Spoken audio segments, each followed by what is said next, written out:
This is a special Hanukkah edition of Judaism Unbound, Night 5. Welcome back, everyone. I'm Dan Liebenson. And I'm Lex Rofberg. And we are here on the fifth night of Hanukkah, and we are highlighting the Listen and Learn track of our Hanukkah Unbound website. There's, as a reminder, all sorts of different tracks online for you to check out at judaismunbound.com related to the holiday. The Listen and Learn track, for those who don't remember, is a set of our podcast episodes from about a year ago where we featured all sorts of guests talking about Hanukkah, its history, its contemporary observance, all sorts of good stuff. And we thought that we'd just sort of highlight a couple little teachings that each of us got from that experience. And I will start. I thought that our episode with Ruth Avish Magder was a really spectacular one. She came as actually a guest co-host. She wasn't one of our guests in the same way. She actually was sort of moderating with us as we spoke about Hanukkah in contemporary times. And she highlighted this incredible story in Billings, Montana in the early 90s. And basically what happened, and it resonates very much with the time that we are living in right now, is that there were a bunch of white supremacists sort of banding together in Billings, Montana and making life terrible for people who live there, Jews, but also African Americans and others who were minorities in that area. And apparently there was a young child, like 5 years old, who drew a picture of a menorah, and like their window was broken and all this terrible, nasty stuff. And he and his family sent something to the local newspaper letting folks know that this had happened. And the whole town sort of banded together to make sure that this wouldn't happen to anybody else. And a call was put out for everybody to put menorahs in their windows, not just Jews. And people responded. And it was a huge number of people that became part of that sort of micro movement in Billings, Montana. And before long, the white supremacists weren't really able to do very much in their town anymore because there was such a strong community of people that had come together as a collective to work against that. I thought it was a really spectacular story that Ruth brought to us and that we can revisit a year later.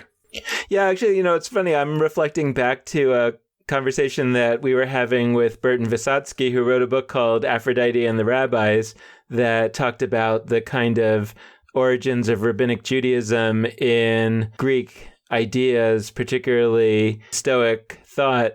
And, I made a comment. He didn't really agree with me or didn't want to go as far as I was, but I still, it's still on my mind, and I still think I'm right, that if the evidence shows that the early rabbinic Jews were actually quite comfortable with incorporating Greek ideas, Greek symbols, even Greek God symbols into Judaism and into their, we talked about the mosaic floors of the synagogue that had symbols that were very much from Greek religion, that it really makes me think a lot about this kind of allergy that we have had, particularly in America over the last 100 years, right, to things like Christmas trees. And, that there's this really strong effort to sort of hold the line, which you can understand why that came about. And you can even understand why some people still think it's really important to hold that line.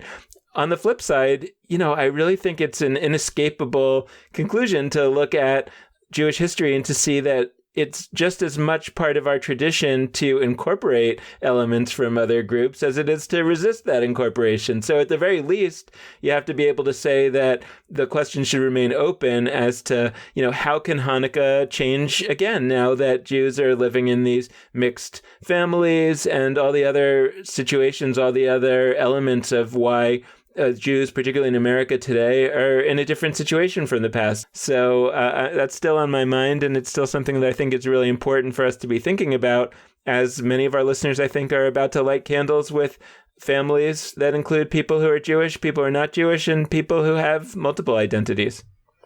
Yeah, I think that's a great point. And we hope that y'all will reflect on those episodes too. They're still available. They're on our website. You can get to them at judaismunbound.com, or just on our iTunes page, you can get to those Hanukkah episodes. They're, I believe, in the early 40s of our episodes. So definitely check those out. And in general, we hope that you will consider contributing whatever ideas and rituals and activities and etc. that you and your family or your friends or loved ones do for the holiday. You can hit us up at Dan@judaismunbound.com or Lex at JudaismUnbound.com if you have any of those. So thanks for listening. And with that, this has been Night 5 of Hanukkah Unbound.